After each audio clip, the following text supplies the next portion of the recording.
After looking at America's response to the civil unrest in the Middle East, the Honorable Dalai Lama has a new book. If you remember, all his books are about how to be happy. His new book is called How I Struck Oil and Opium in Tibet. It's been a wonderful, wonderful week. Last night I was at an Indian restaurant. Next to me, right there at this dinner table, next to me at the other table, there was a lovely couple having a conversation. So the man said to, and they were both Indian, the man said to the woman, "I love you, honey. And to show how much I love you, let's see the movie Savaria." The woman was so romantic. She said, "Well, let's forget Savaria. If you really love me, take me to the Galleria." And then something amazing happened, ladies and gentlemen. I couldn't believe my own eyes. Okay, right there at that restaurant in front of me, I saw an Indian doctor left a tip. What, no reaction?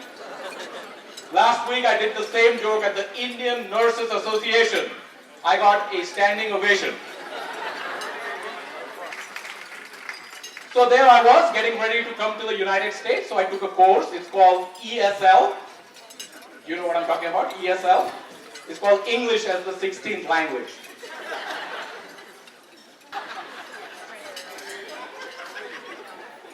And then how could we forget the Gujaratis? They are my favorite people. They claim to be vegetarians, but for breakfast they eat snakes.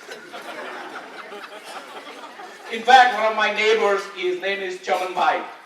Chaman Bhai and Rupa Ben, but we call him Dokla. Mr. Dokla is an amazing person.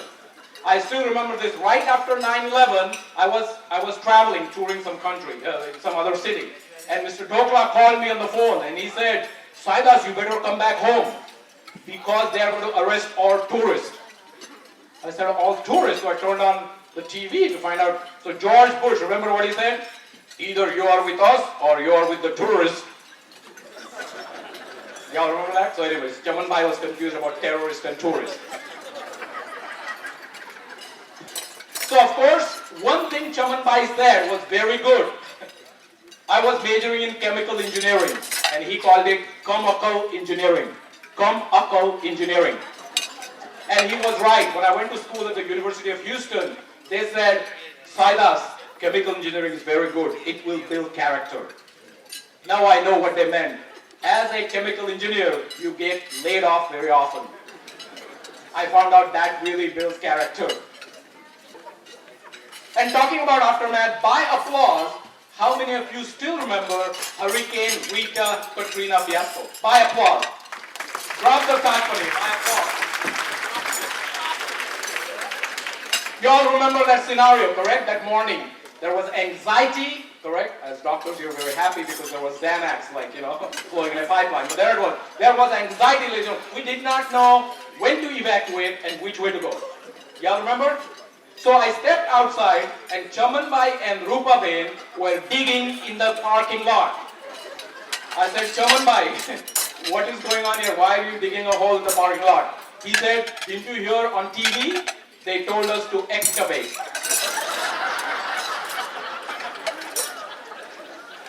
Come to think of it, that's what I should have done. I would have been safer. I've been in America for 30 years, ladies and gentlemen, and I've enjoyed every minute of it. It's been a great opportunity, a great learning experience. But I noticed that some things are different, and then some things are exactly the same 30 years later. So let me give you an example of some things that are different.